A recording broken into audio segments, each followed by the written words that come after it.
Hey everyone, welcome back to T-Fix, your channel for smart solutions and tech tips. Today we're starting a new tutorial. Bush TV black screen, fix it with a Bush TV power reset. If the TV will not respond to any controls from the remote or TV buttons, you can perform a power reset to resolve the issue. Ensure the power to the socket is turned off. Remove the plug from the socket. Leave the TV without power for 60 seconds. Insert the plug into the socket. Ensure the power is turned on. On your remote, press the standby button. The TV should now turn on and perform as normal.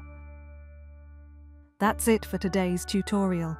Thanks for watching TV Fix.